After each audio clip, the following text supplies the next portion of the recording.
Boa noite a todos, sejam bem-vindos. Boa noite também para o pessoal que nos acompanha pelo Facebook.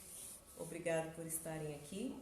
Então, hoje, como foi divulgado, teremos uma palestra em português. O tema será desencarnação e quem apresentará é o nosso amigo Edson. Por favor, Edson.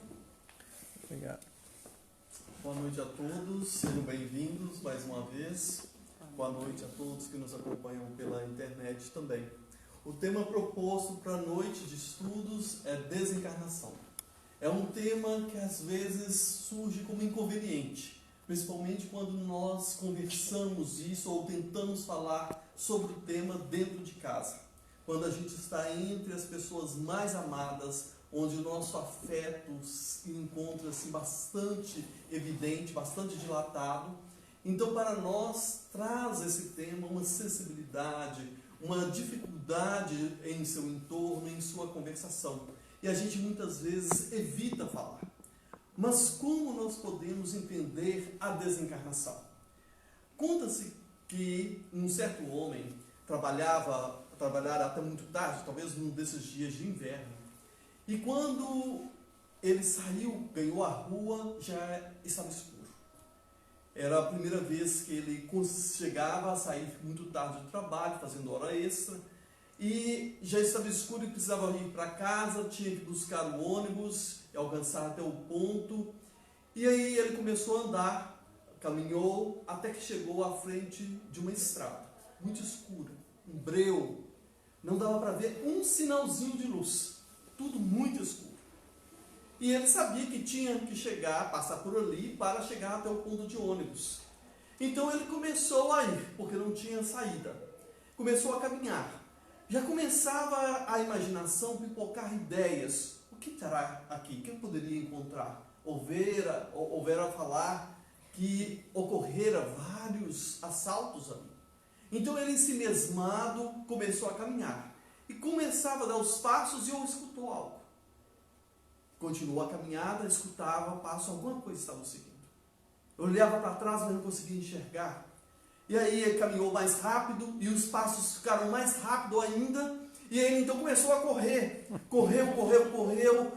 Já o coração palpitando, saindo pela boca, os pulmões em brasa, até que alcançou um poste, olhou para trás e lá vinha um burro velho.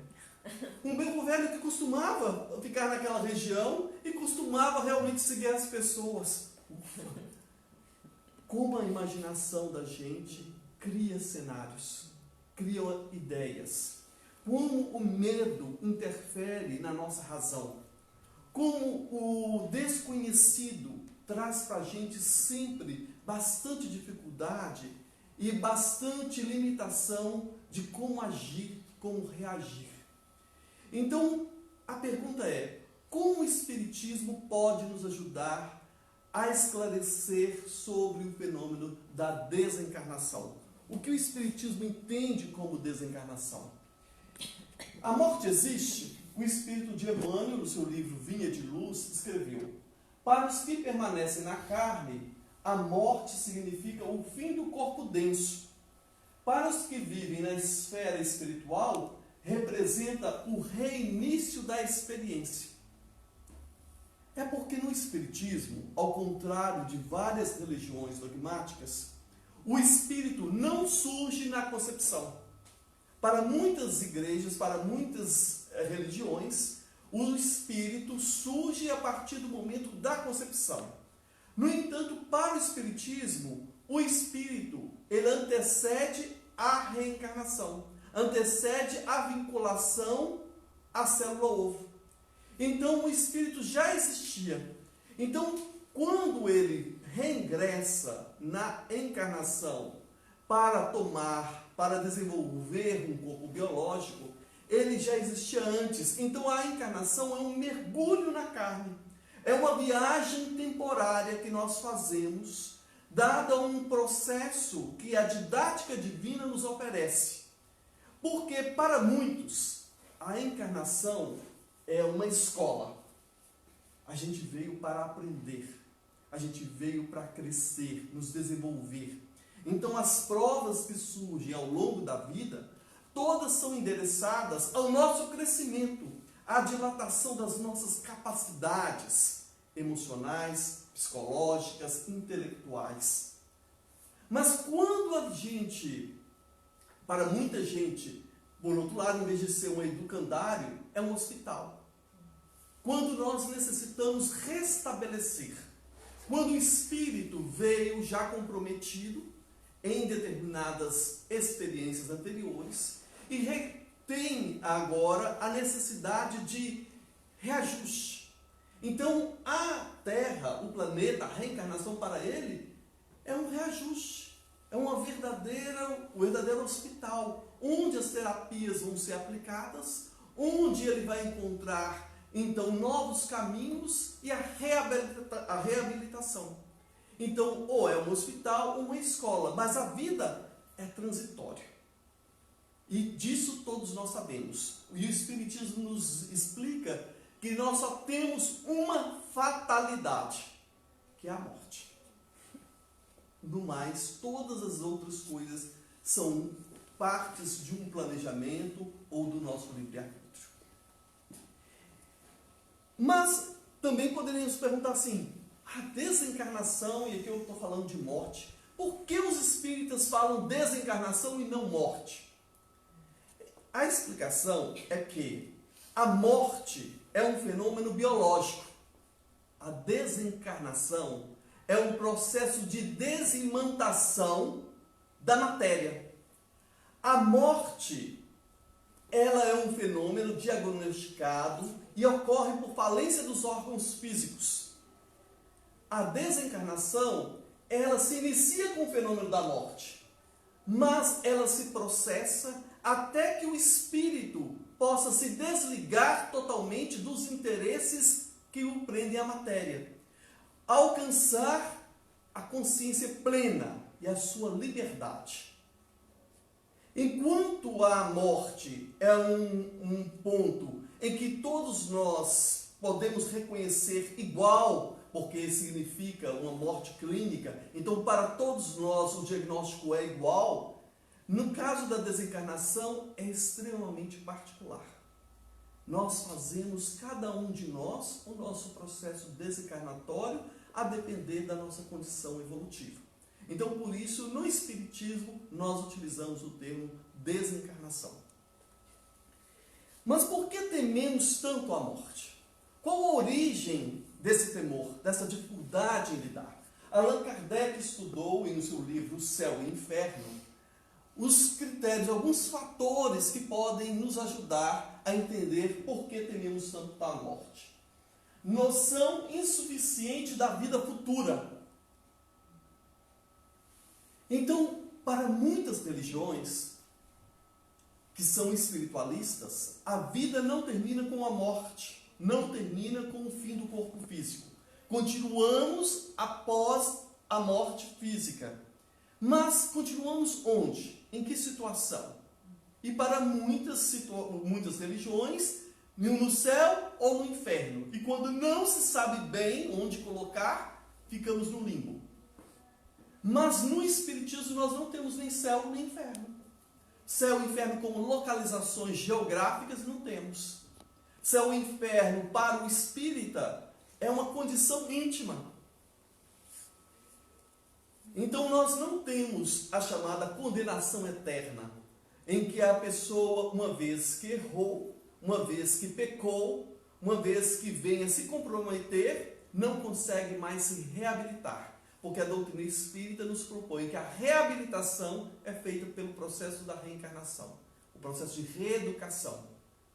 Então, para nós, ainda a insuficiência do entendimento da vida futura causa certa dificuldade.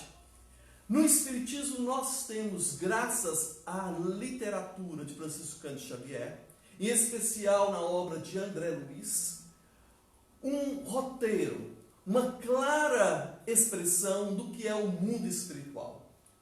Então todos nós vamos, ao ler o livro de André Luiz, entender que a vida pós-morte é um processo de continuidade. E que talvez o nosso plano material seja uma cópia ainda muito distante de uma realidade que existe no plano espiritual. Quem lê André Luiz começa a entender que ele escreve para o espírito imortal, não para o homem transitório. Então você não vai encontrar na literatura de André Luiz alguma coisa chocante, porque a proposta dele é de educação. Quem lê André Luiz, não adianta procurar com uma curiosidade mórbida quem foi quem. Quem foi quem numa reencarnação anterior, o que aconteceu, personalidades, nós não vamos encontrar. Quem lê André Luiz não vai encontrar um repositório de termos científicos, de instruções científicas, ou mesmo de uma literatura rebuscada, que satisfaria talvez alguns intelectuais. Porque André Luiz busca trazer para a gente um processo de autodescoberta, um processo de despertamento. Então a proposta do livro é nos fazer despertar enquanto encarnados para essa realidade no plano espiritual. Também a necessidade de viver, diz Allan Kardec. A necessidade de viver, nós recordamos que nós temos o chamado instinto de conservação. Nosso corpo biológico, ele evoluiu no sentido de manutenção da vida, de manutenção da nossa espécie. Então, qualquer ocorrência que se faça biologicamente, que ocorra com o nosso corpo, ele reage para buscar saúde, a homeostase. Há sempre uma movimentação fisiológica, bioquímica, buscando a recuperação desse corpo físico, a reabilitação, a homeostase. Nós temos um processo de instinto de conservação que nós buscamos a defesa do nosso corpo e às vezes nos preparamos para a fuga ou para o ataque. Assim como a gente recobra outros organismos vivos mais simples, por exemplo, os animais, têm mecanismos de defesa e mecanismos de ataque. As plantas mesmo, algumas possuem mecanismos de defesa, por exemplo, os biólogos dizem que as modificações das folhas em espinho é justamente para a proteção do caule. Então, nós somos preparados para a conservação. Por isso, é antinatural o suicídio. Quando a pessoa atenta contra a própria vida, é porque está em algum processo de transtorno mental, mesmo que temporário. Porque é antinatural esse processo em relação ao nosso viver. Mas além desse instinto de conservação, nós temos que na carne temos um conjunto de sensações. Sensações que provêm, por exemplo, da alimentação, como é gostoso comer, como é gostoso beber, praticar o sexo. Então vincula-se à biologia um conjunto de outras sensações que são realmente destinadas a essa conservação e a perpetuação da espécie.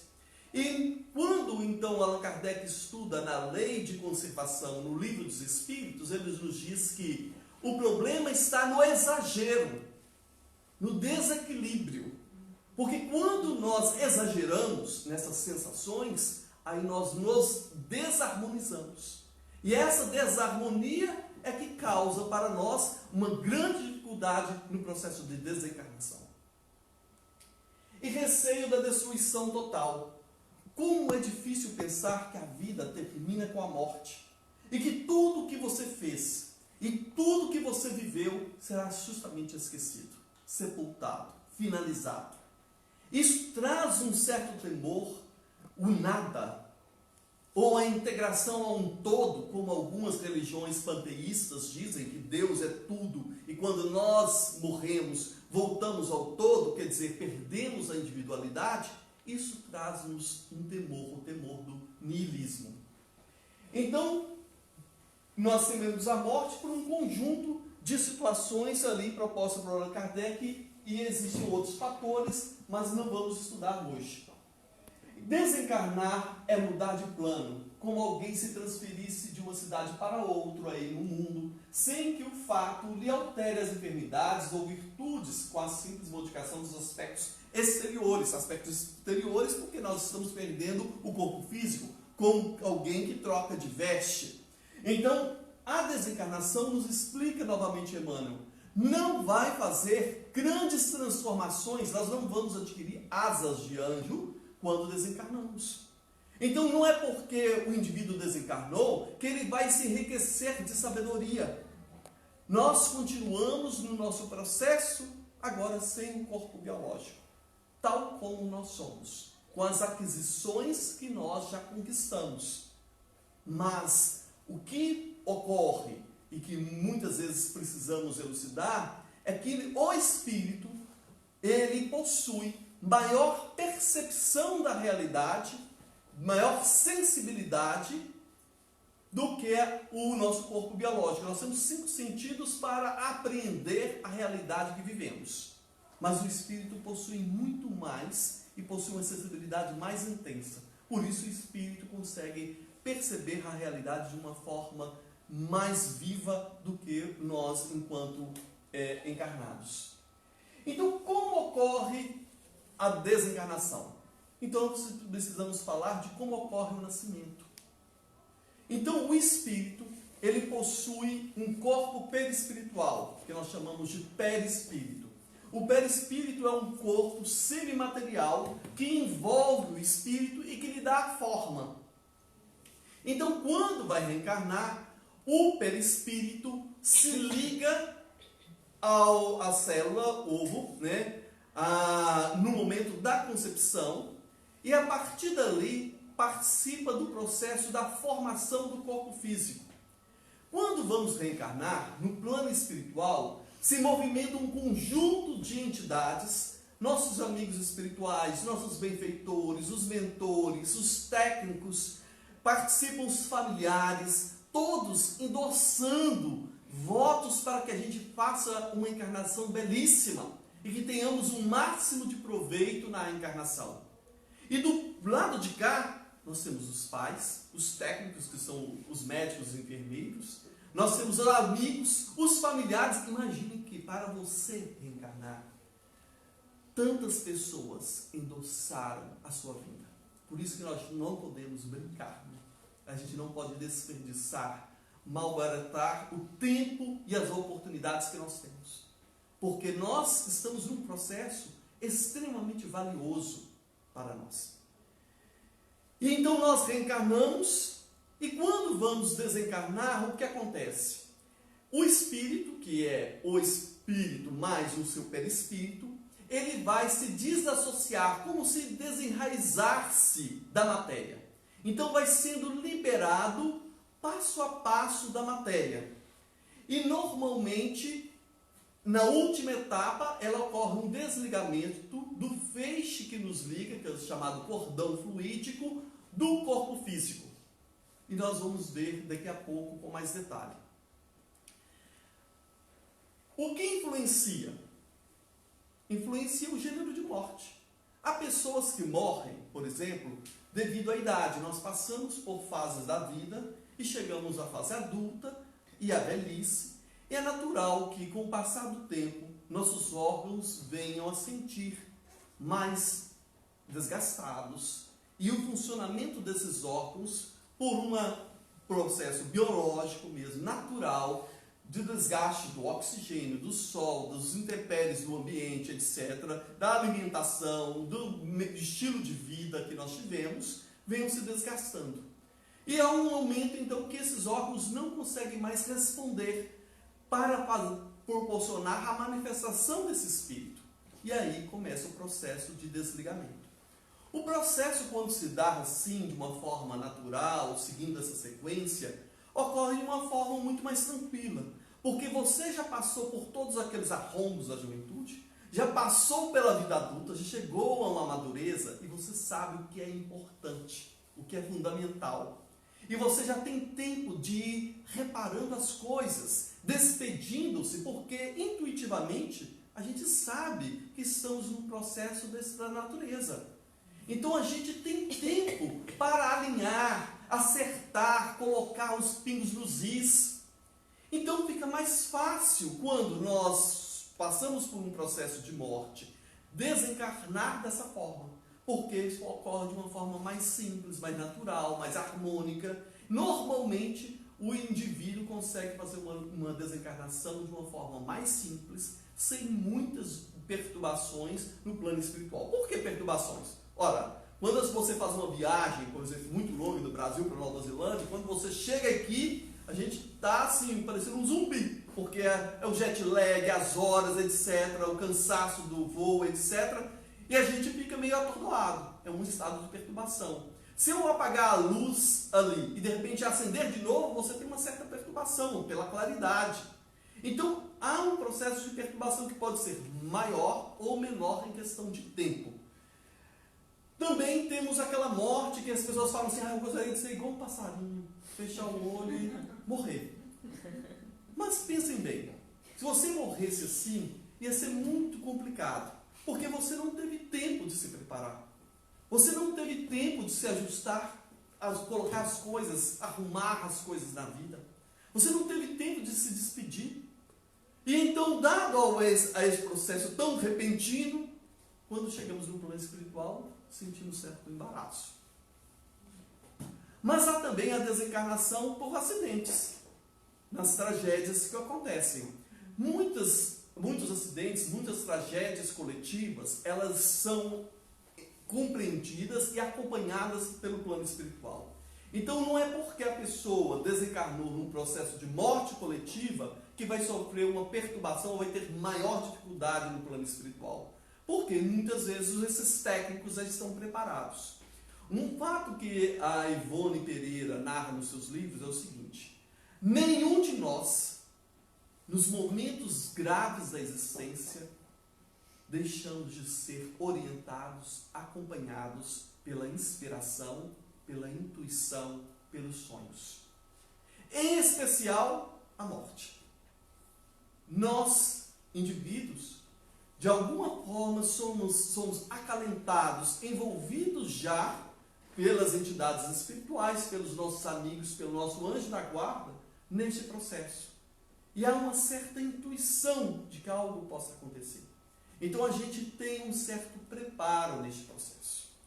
Então, os acidentes verdadeiramente podem trazer perturbações, principalmente aqueles realmente que aconteceram por imprevidência nossa, né? Então esses acidentes podem trazer um estado de perturbação mais ou menos longo para o espírito que chega no plano espiritual. E para onde nós vamos? Nós já falamos aqui que não tem um céu e um inferno. Onde ficamos então? Emmanuel nos diz assim: as abelhas procuram suas colmeias, os pássaros os seus ninhos, as serpentes os seus covis. E nós, o que vamos procurar? Quais são os nossos interesses? O que verdadeiramente norteia os meus interesses íntimos? Quais são os meus desejos? Quais são as minhas buscas? São a partir dessas respostas que nós vamos saber onde estaremos. É verdade que há um processo de transição, e por isso a gente fala umbral. A palavra umbral é como o umbral da porta, é uma passagem. Essa passagem pode ser mais ou menos longa, mas não é um lugar que você permanece. É um lugar que você estagia dentro desse processo de desencarnação, de passar de uma situação para outra. E enquanto nós mantermos aprisionados pelos grilhões dos nossos interesses as coisas materiais, vamos estar temporariamente nesses umbrais. E que aparência nós teremos? Bem, boa notícia é que, para os espíritos que chegam no plano espiritual e adquirem determinado grau de liberdade, eles podem ajustar a aparência física. Normalmente os espíritos escolhem a mesma feição, só que mais remolçado, entendeu? Com um botox que possa ajudar assim, né, na aparência. Então normalmente tem aquela aparência mais adulta, um pouco madura, mas essa opção é uma opção do espírito, já que o perispírito ele é moldável, como argila, pode ser modificado pela mente. Aquilo que você pensa pode modificar seus aspectos. Então, há espíritos que preferem se apresentar como velhos, há espíritos que preferem apresentar-se com uma ou outra deficiência. E se você desencarna como criança? Há espíritos que, desencarnando como crianças, podem restabelecer a forma perispiritual de uma fase adulta ou de uma outra vida. Há espíritos que preferem permanecer por algum tempo como crianças para ajudar os próprios pais, porque em sonho, quando os pais o encontram, podem identificá-lo. Quando bebê, então esse perispírito normalmente permanece, se vai reencarnar proximamente, permanece temporariamente dessa forma, para facilitar o processo da próxima encarnação.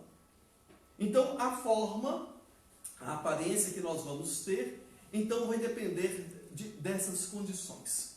Agora vamos acompanhar uma história que está no livro Obreiros da Vida Eterna. E neste livro nós vamos acompanhar a história de Dimas. Ele é um espírita, é médium, ele já tem conhecimento sobre a vida futura, mas o desenlace sempre traz algumas surpresas, algumas expectativas. E então vamos acompanhar essa história.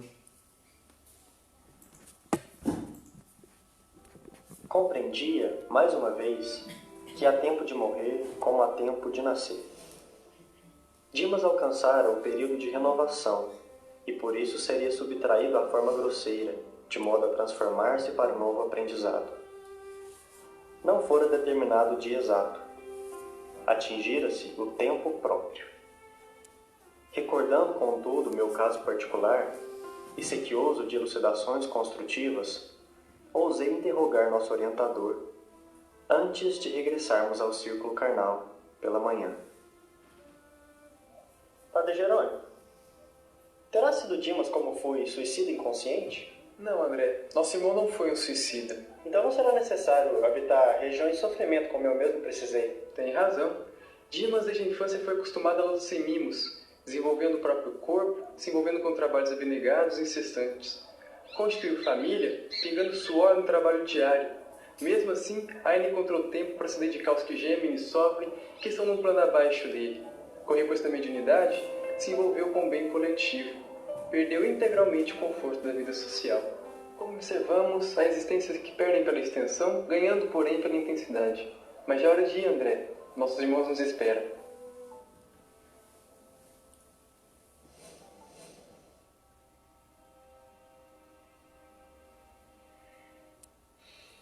Dimas permanecia sob agitações psíquicas muito fortes. Conhecia o fim próximo do aparelho carnal. Temia o futuro dos seus. Conservava-se em total descontrole dos nervos.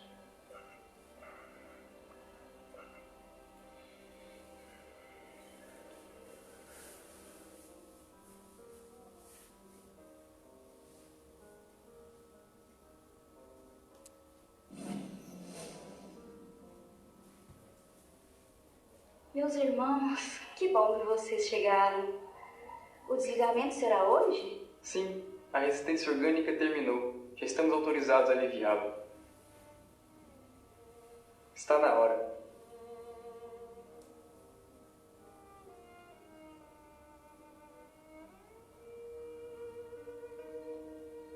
Dimas, não obstante dedicado à causa do bem e compelido a grande esforço de cooperação na obra coletiva, descuidou-se de incentivar a prática metódica da oração em família no santuário doméstico. A esposa do médium, ao pé dele, mantinha-se firme ao seu lado, olhos vermelhos de chorar, emitindo forças de retenção amorosa que prendiam o moribundo em vasto emaranhado de fios cinzentos, dando-nos a impressão de peixe encarcerado em rede caprichosa. Teria de ser o primeiro empecilho a ser removido.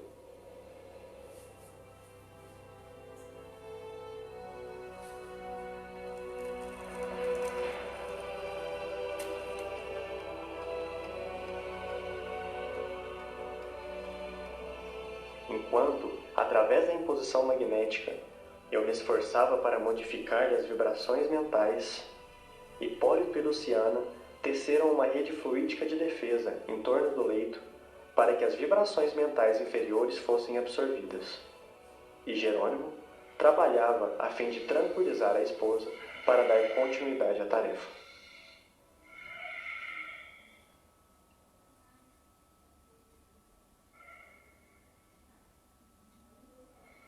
Querida, vai descansar. Gostaria de vê-la bem mais forte. Sinto-me bem melhor. Sinto que o dia será de calma e reconforto. Pode ir. Tem certeza, querido? Estou bem. Pode ir.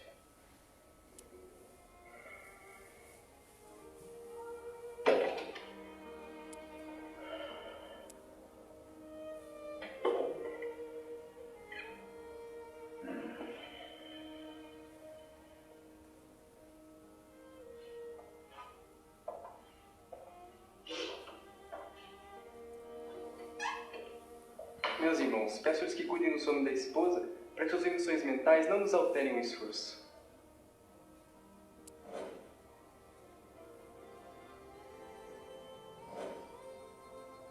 Através da mentalização, Jerônimo forneceu a oportunidade da oração final ao nosso amigo.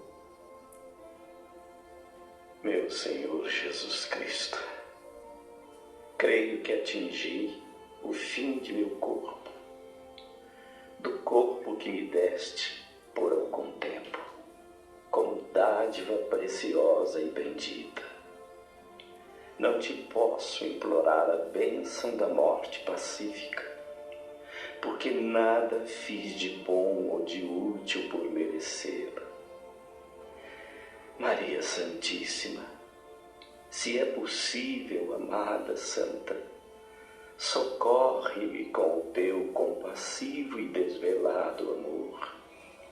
Sou agora também o menino frágil, com fome do afeto maternal, nesta hora suprema.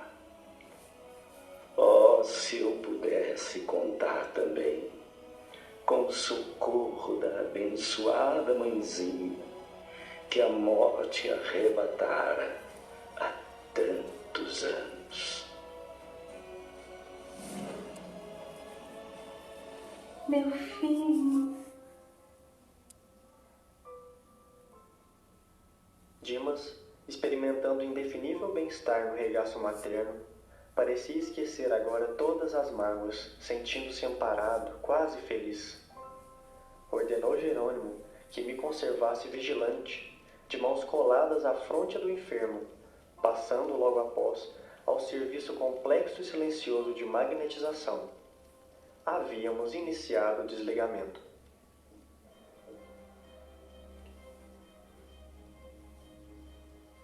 Jerônimo iniciou utilizando passes longitudinais, a fim de promover o desligamento das vísceras. A seguir, isolou todo o sistema nervoso simpático, neutralizando mais tarde as fibras inibidoras no cérebro. Começou a operar sobre o plexo solar, desatando laços que localizavam forças físicas. Com espanto, notei que certa porção de substância leitosa extravasava do umbigo, pairando em torno. Com passes concentrados sobre o tórax, relaxou os elos que mantinham a coesão celular no centro emotivo, operando sobre determinado ponto do coração. Nova cota de substância desprendia-se do corpo, do epigastro à garganta, mas reparei que todos os músculos trabalhavam fortemente contra a partida da alma, opondo-se à libertação das forças motrizes em esforço desesperado, ocasionando angustiosa aflição ao paciente. Alcançáramos o coma em boas condições. Era a última etapa. Concentrando todo o seu potencial de energia na fossa romboidal, Jerônimo quebrou alguma coisa que não pude perceber com minúcias, e brilhante chama violeta dourada desligou-se da região craniana, absorvendo instantaneamente a vasta porção de substância leitosa já exteriorizada. Quis fitar a brilhante luz, mas confesso que era difícil fixá-la com rigor. A chama mencionada transformou-se em maravilhosa cabeça em tudo idêntica à do nosso amigo em desencarnação, constituindo-se após ela todo o corpo perispiritual de Dimas, membro a membro, traço a traço. Dimas desencarnado estava ligado ao corpo através apenas de leve cordão prateado, semelhante a um elástico entre o cérebro de matéria densa, abandonado, e o cérebro de matéria rarefeita do organismo liberto. E agora, padre, o desencarne está completo? Aos olhos da carne, sim, mas para nós o trabalho continua. O cordão fluídico deverá permanecer por mais um dia, considerando as necessidades do morto que ainda não está preparado para o desencarne mais rápido. Pedimos à irmã que tenha a bondade de velar por ele até o momento propício.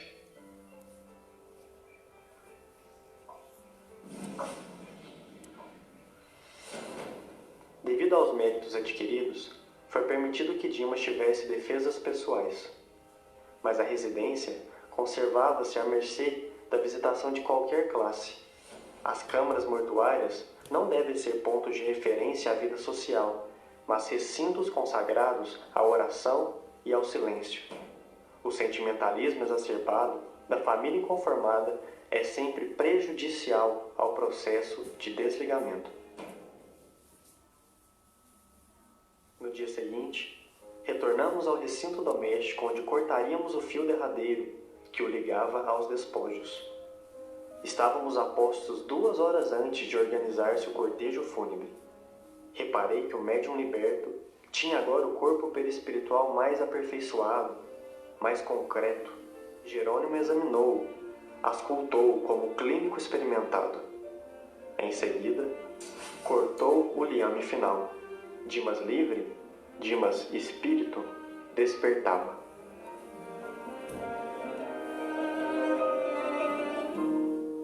Mãe? Então, bastante didático, né? Essa passagem de André Luiz, e ele traz para nós um conjunto de informações. Qual a grande dificuldade da gente separar-se dos entes amados? Por que é tão difícil para nós? O Rosano Klinger levanta algumas possibilidades, e entre elas o sentimento de perda. O sentimento de perda, de perder alguém, é para nós ainda muito pesado, muito difícil. Perder coisas na vida, a gente sabe como é difícil perder uma coisa. Você perde um emprego, você perde um carro, você perde isto, você perde aquilo. Mas quando se trata em uma perda de uma pessoa amada, é muito, muito forte, muito intenso. E então, a gente poderia lembrar, como ele propõe, da travessia ao deserto. Os hebreus precisaram viajar ao sair do Egito para alcançar a Terra Santa, atravessar um deserto. Saulo de Tarso, que havia então apedrejado Estevão e depois se deparado com Jesus às portas de Damasco, sendo tratado depois por Ananias da sua cegueira, procura o deserto durante 3 anos. O deserto é uma proposta, porque é uma proposta dessa transição da perda. Quando você vai para o deserto, primeiro você não vai para ficar. O deserto é uma passagem, é uma temporada. Então os psicólogos falam que nós todos precisamos entender o luto. E o luto é necessário como um marco. Mas esse luto, ele não pode ou não deveria durar mais de 6 meses. Porque se o luto demora mais de 6 meses, nós precisamos de uma ajuda terapêutica. Porque precisamos retomar a vida. Então, quando nós entramos no deserto, essa jornada árida, ela nos permite entender o que é necessário na vida. O que é importante. Eu começo a deixar para trás as quinquilharias, as coisas que eu achava que não podia viver sem. E você começa a entender aquilo que é fundamental, que é essencial. E você então compreende que se você atravessa o deserto, quando termina, você está muito mais forte. Você está muito mais resistente.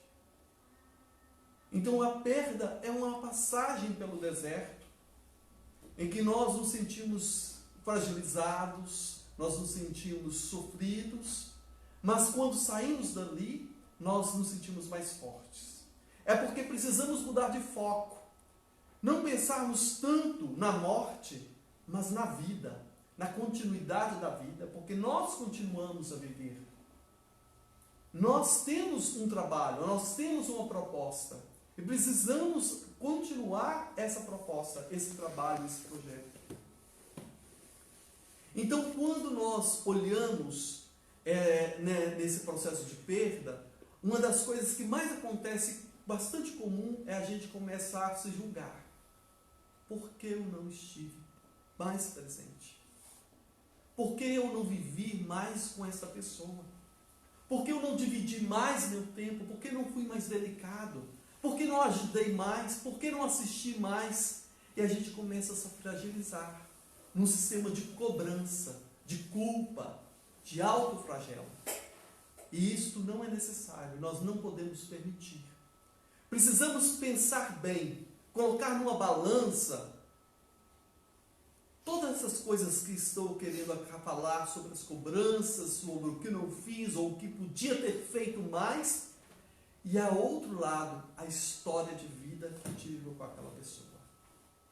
Então vale muito mais a pena nós eternizarmos essa história de vida, essa aprendizagem, esse convívio, os momentos felizes que nós passamos com essas pessoas amadas, e passarmos a lembrar disso, vivenciar essas histórias, porque elas têm muito mais valor do que essas cobranças que começamos a fazer, que a culpa nos leva a conduzir. Então nós precisamos olhar os entes amados que se despedem de nós como pessoas que viajam para uma constelação. Elas continuarão lá, brilhando todos os dias, sempre, iluminando nossas vidas, nos lembrando que a vida continua, que é somente uma transição. E aí nós vamos compreender, conforme André Luiz nos diz,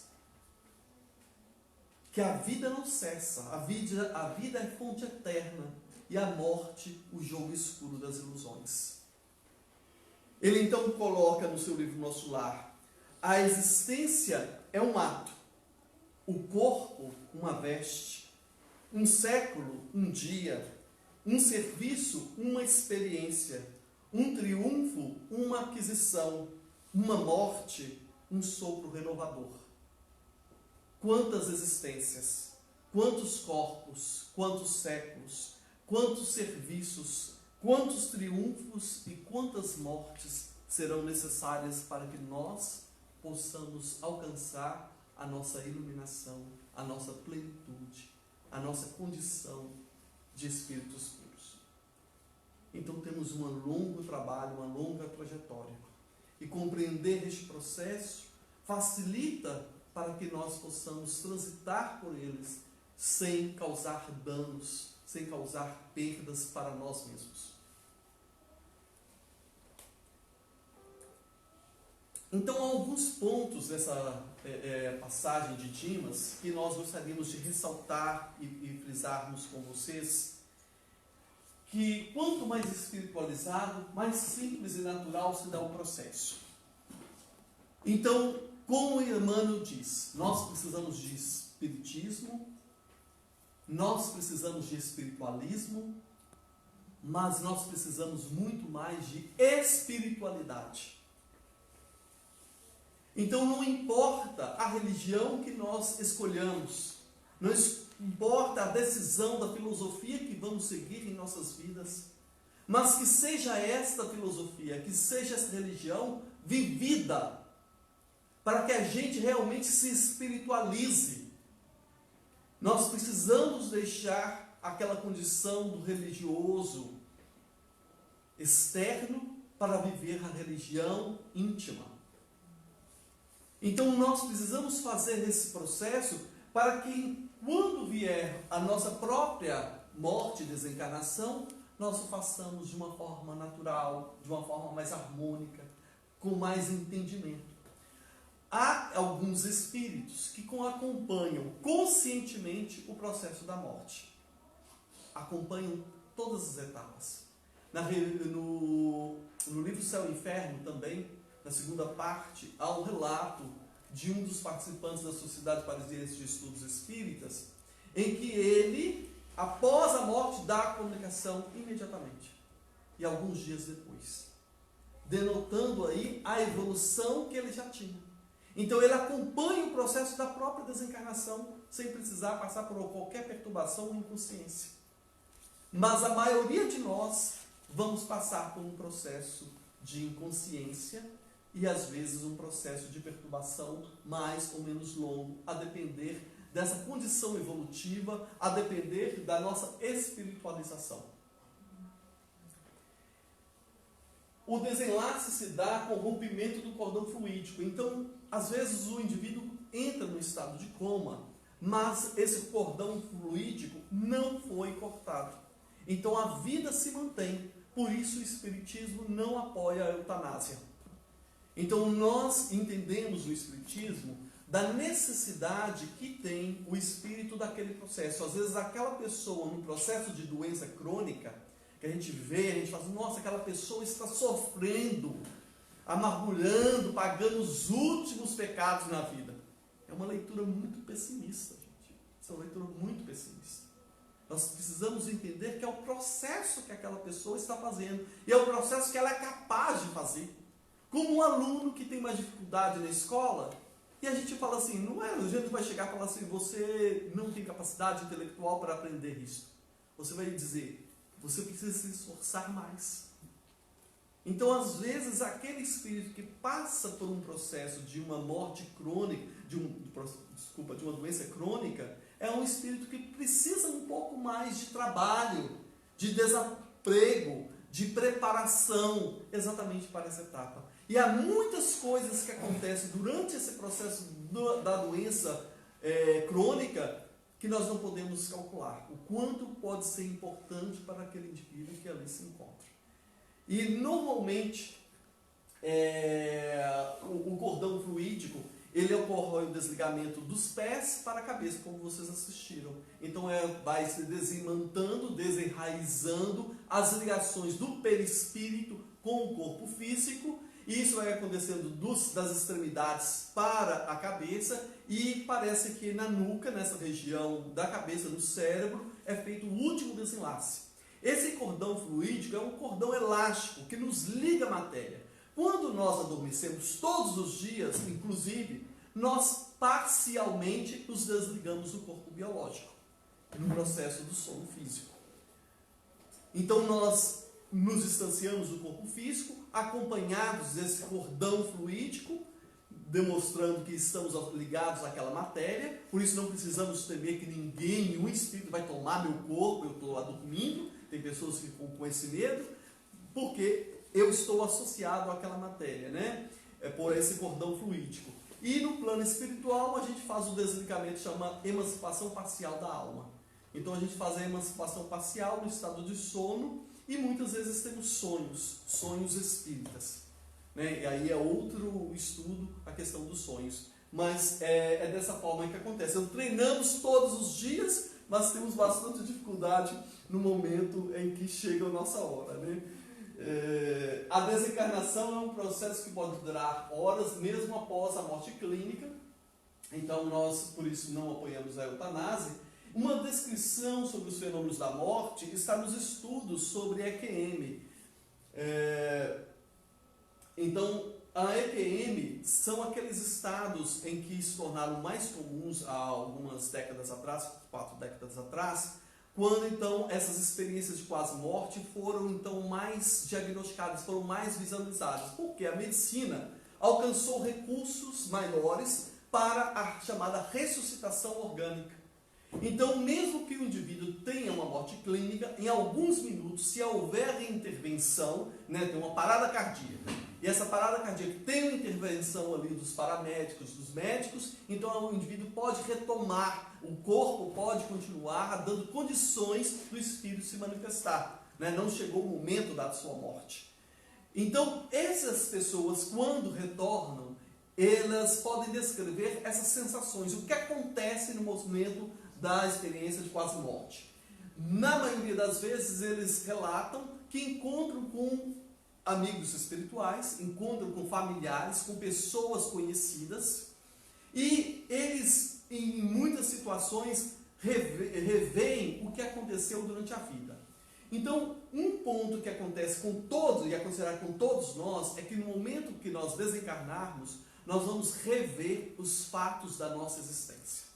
Então, é como se passasse um filme, recobrando desde a infância até o momento da morte, as coisas que nos aconteceram, e é uma experiência muito viva, muito rica, porque nós somos os atores e nós sabemos o que significa cada uma das coisas que nos aconteceram. Nós entendemos com profundidade. E é muitas vezes a recordação de fatos infelizes que mais nos perturba. Porque aí vamos recordar dos inimigos, dos adversários, daqueles que fizeram isso, da vingança e de todos os comprometimentos. Então, se a gente não se comprometer muito durante a reencarnação, ficará mais fácil esse processo, porque quando recordarmos, vamos ter uma situação mais tranquila. Se não, teremos um processo aí de auto-perdão, de alcançar o perdão e a renovação de toda dentro do sistema de lei de causa e efeitos, que ainda pode prolongar-se, mas para o espírito pode se tornar um tormento, um grilhão, né, que o prende a uma realidade, a recordar certos fatos ruins. Então, por isso, precisamos tratar terapeuticamente de nós, primeiro com auto-perdão e com perdão para com as pessoas. Então, a gente precisa preventivamente fazermos isso para a gente por nós mesmos, né? Então, na EQM, mais ou menos 13% das pessoas fazem essa recordação, mas todos nós, quando desencarnados, faremos essas recordações dos fatos que aconteceram durante a nossa vida. O trânsito é feito normalmente de forma consciente, como eu já falei, e o gênero de morte conta muito, né? Para essa perturbação temporária que vamos ter no plano espiritual. O espírito de André Luiz permaneceu durante 8 anos. Ele se dizia solitário, sem ajuda, sem socorro. Então, ele se sentia isolado, né? Naquele momento, ele sentia-se sofredor naquele instante. Só que, ao ler depois os capítulos seguintes, nós vemos que em nenhum instante ele esteve a sós.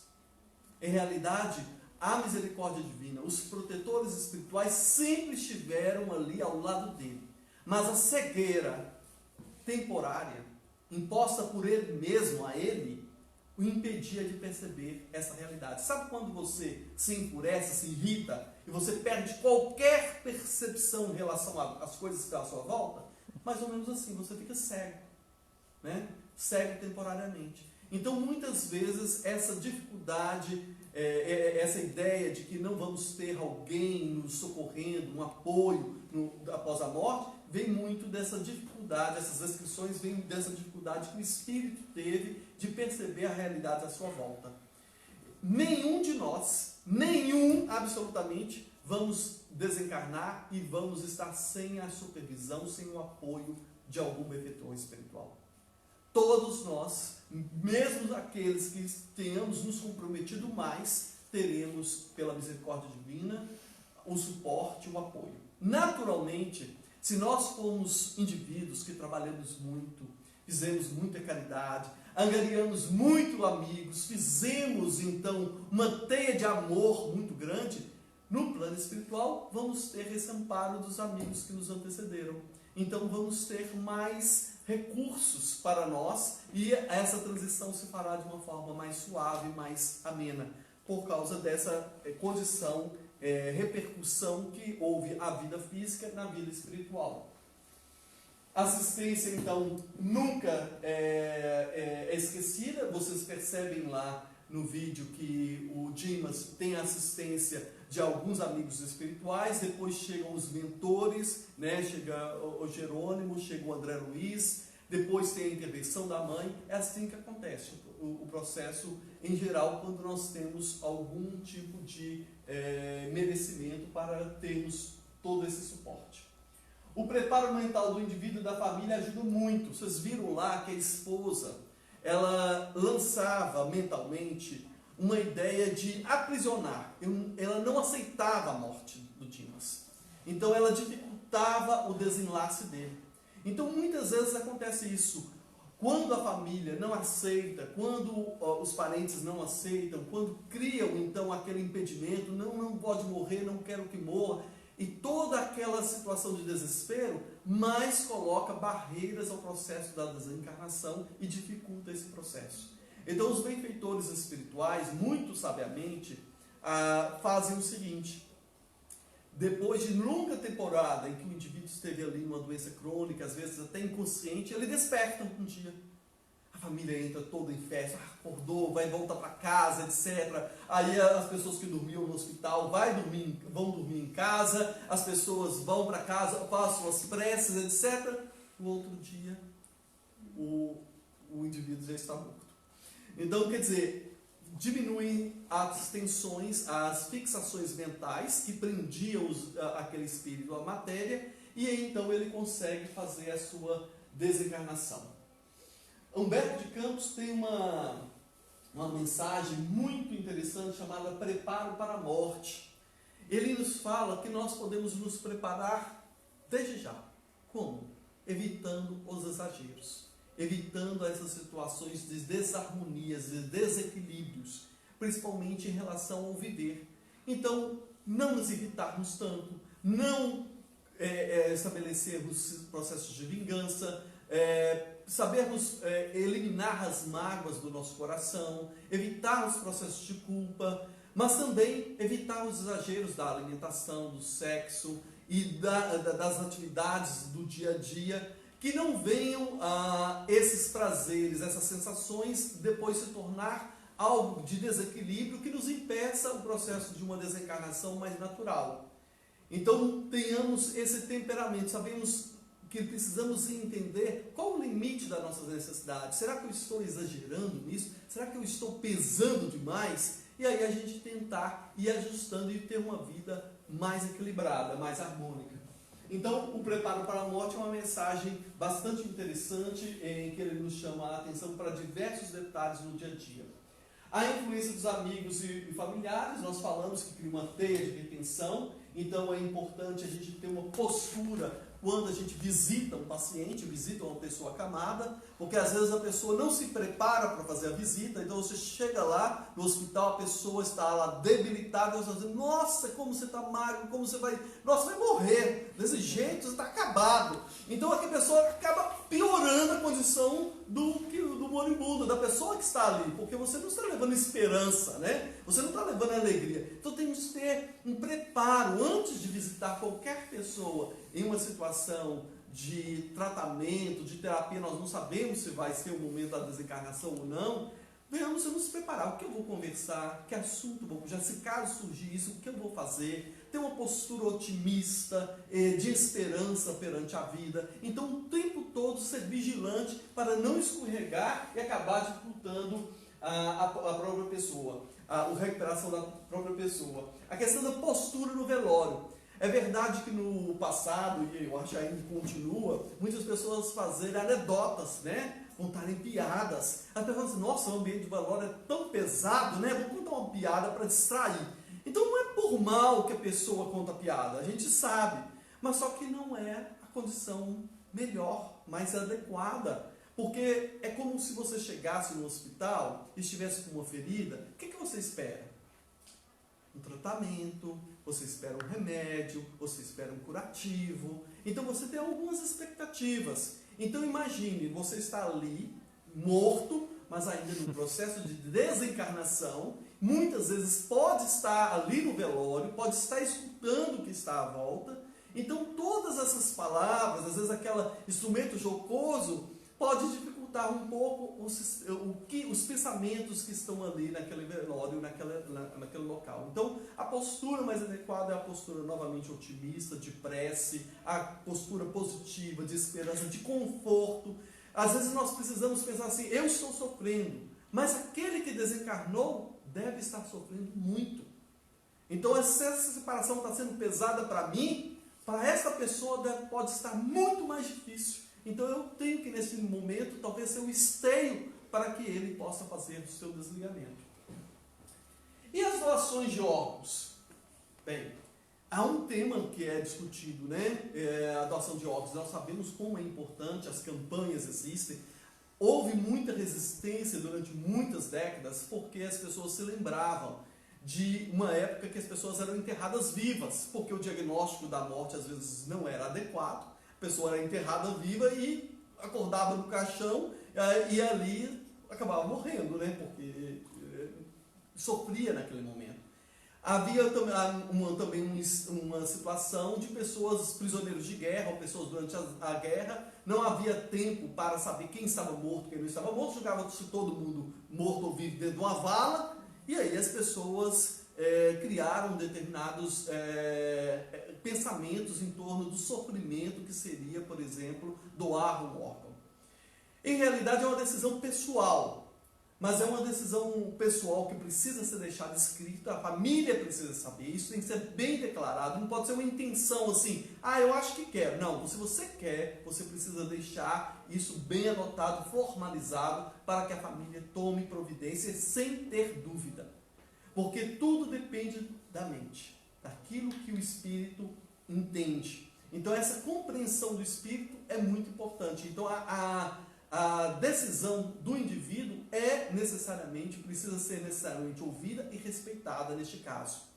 Há um caso de uma história de um sujeito chamada no título é Mais Amor, em que conta que um indivíduo atentou contra a própria vida, como nós falamos, o suicídio é um processo antinatural, e naquele momento de perturbação ele veio a atirar contra o próprio corpo físico, morreu com uma bala no peito. E no plano espiritual, já desperto, ele passou por um processo assim, de perturbação muito prolongado, porque o indivíduo sofre, por um determinado tempo, as perturbações das recordações daquele ato. Então, as energias que envolviam o processo reencarnatório, então aqueles fluidos que ligavam pelo espírito à matéria, acabam que precisam se esgotar. Enquanto não ocorre total esgotamento, em muitas situações, não são todos, o indivíduo passa a vivenciar aquele processo repetitivamente. E ele foi acolhido numa coluna espiritual, atendido pelos mentores espirituais que faziam a terapia, e à medida que tratavam, aquela ferida não cicatrizava, não conseguia, o perispírito se mantinha ali com aquela deformação. Até que um dia ela amanheceu e aparecia como se fosse um início de cicatrização, um tampão. Quando os médicos chegaram, ficou todo feliz, assim, nossa, eu queria te agradecer, finalmente conseguimos. Aí ele falou assim, mas isso não é mérito nosso. Não, é porque alguém tem orado por você insistentemente desde a sua morte. Quem está orando por mim? É que sua família, quando você morreu, por ter deixado declarado que você queria doar os seus olhos, doou os seus olhos para uma pessoa. E esse cego, desde esse instante, ora por você pela possibilidade de estar enxergando. Então, esse tampão é um tampão da gratidão. Então, é o socorro que vem. E a cremação, rapidamente, a cremação é um processo que tem acontecido em várias cidades, em várias possibilidades de usar a cremação ao invés do processo do enterro. Também é uma decisão pessoal. O espírito de de Emmanuel, nos sugere que tenhamos somente a cautela de esperar 3 dias até o momento da incineração. Mas é uma tendência devido à questão da urbanização. A gente vê que os cemitérios ficam nos locais urbanos. É possível que, por medidas sanitárias, no futuro, venha a ser a ideia prevalente para a nossa sociedade.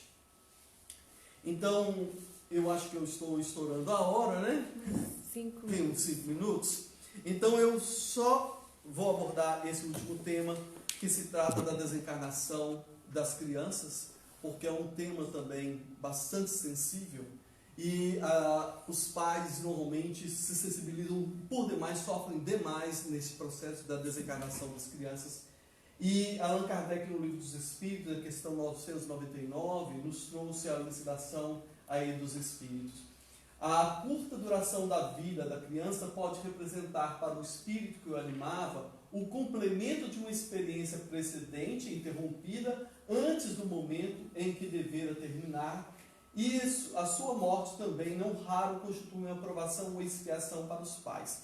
Então, normalmente, essas crianças que morrem em uma tenra idade, né, em alguns anos, normalmente são espíritos que estão fazendo um processo de complementação, uma necessidade daquele espírito em reajustar-se ao voltar à matéria, ao absorver-se novamente, deixar como o corpo é como uma esponja que absorve então as imperfeições do perispírito, e há um reajuste, uma reharmonização. Mas também pode significar uma prova ou expiação para os pais, porque sempre esse gênero de morte, essa situação nos traz uma profunda comoção, um profundo ensinamento. Então, para os pais, pode se constituir uma verdadeira expiação ou prova.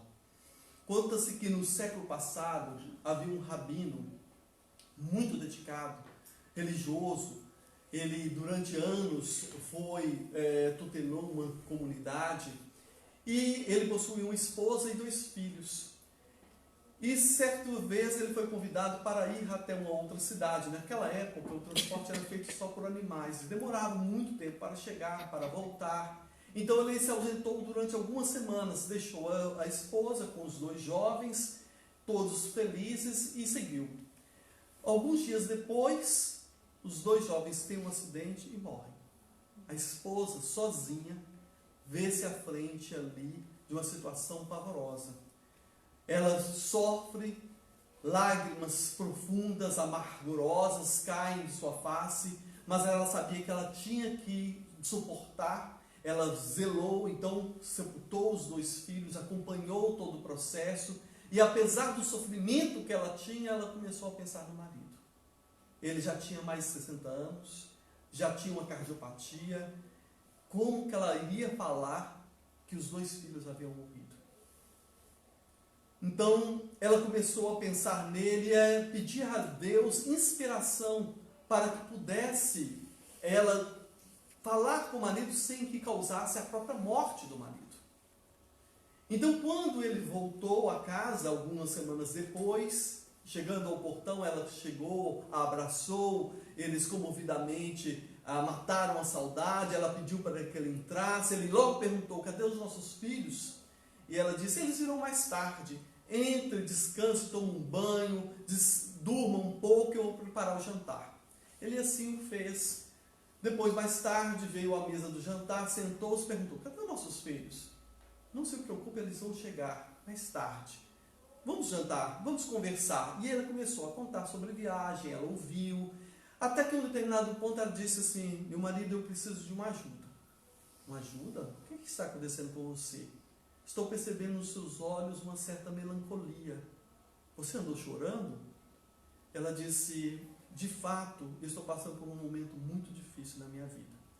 Quando você viajou, há um tempo atrás, uma amiga veio até minha casa e me pediu para guardar 2 diamantes.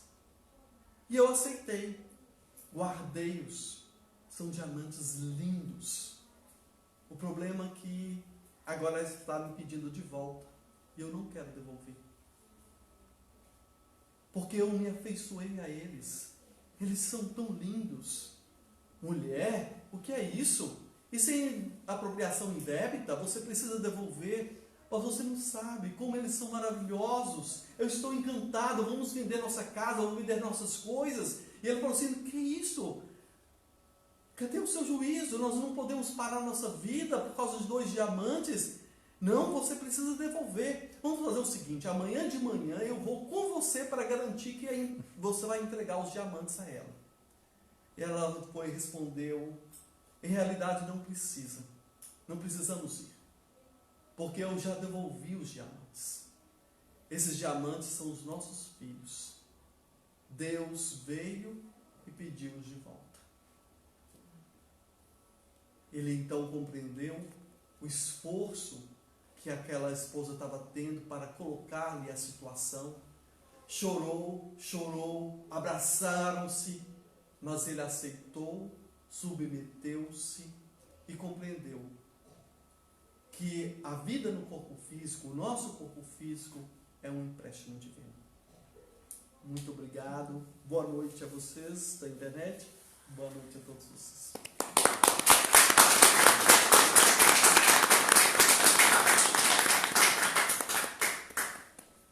Alguém tem alguma pergunta?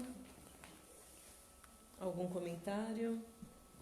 Eu só gostaria de fazer um comentário rápido, agradecer pela palestra maravilhosa e também pelo vídeo, porque eu li aquela passagem da desencarnação de Dimas várias vezes, já estudamos em ED, escutei vários áudios, botar o filme assim, foi perfeito, né? E também para lembrar que logo após os 2 slides, depois você comenta sobre a evolução espiritual e como isso vai influenciar no tipo de morte, e a gente vê isso no próprio livro, depois com os outros personagens, né? As outras pessoas que vão nos encarnando de uma forma tão mais complicada, né? E tão mais dolorosa do que o próprio Dimas. Sim. Porque eram pessoas que não tinham esse preparo espiritual, essa espiritualização. É uma questão de constante de oração e vigiar, né? E preparação, fundamental, como você disse, da espiritualidade, né? É fundamental, então eu gostaria de agradecer. Obrigada. Eu tenho um comentário também. Eu acho que eu entendi quando você falou dessa pergunta, 999, mas ali está 199. Eu acho que é 199, né? Eu não tenho certeza, posso confirmar. Tá. Agora, um comentário é que é interessante para a gente abordar esse tema, nós espíritas, porque, quer dizer, nós sabemos que nós não morremos, né? E eu lembro do meu pai comentando, porque ele fala assim, não, ele tem o conhecimento do espiritismo, e ele fala que a gente não morre, né? A gente passa para lá, para o plano espiritual, mas a vida continua. Mas aí ele vem e pergunta, assim, mas quem é que quer, né, passar para o plano espiritual agora, né? Ninguém quer. A gente sabe que é melhor lá, que tudo é melhor, né? Mas levanta a mão aí, quem que quer passar para lá agora? Aqui, vamos ficar, né? né? Até o querido Divaldo, né, fala, ele já me deu 92 anos aí, agora estou pleiteando 100, né? E vai ficando, né? Mas eu acho que é interessante porque você abordou esse tema que nos mostra para a gente se familiarizar com isso. Mas não é familiarizar no momento da morte, é se familiarizar todo dia, né? A cada dia que a gente lembrar que a gente está aqui por mais um dia. Nos foi concedido mais um dia que a gente não sabe se a gente vai poder finalizá-lo, né? Então, e essa preparação que você trouxe para a gente, que é bem esclarecedora, a questão do hábito, né? Dos abusos, isso é o que vai realmente determinar a nossa aceitação desse desprendimento, né? Porque os vícios, o abuso de qualquer coisa, até das coisas boas, né? Olha o açúcar, né? O abuso do açúcar é terrível. Mas justamente hoje. mas de vez em quando, faz bem. Mas então, esse critério que a gente tem que ter no nosso dia a dia, mas sobretudo, né? Então, muito obrigado realmente pelo esclarecimento. Obrigado a vocês.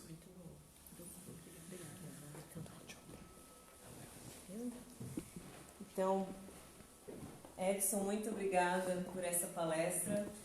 Realmente não é fácil preparar dessa forma, e a gente percebe que foi feito com muito carinho, muita dedicação e com conteúdo também. Então, estamos muito agradecidos. E, pessoal, boa noite, pessoal do Facebook aí, obrigada por acompanhar e até a próxima.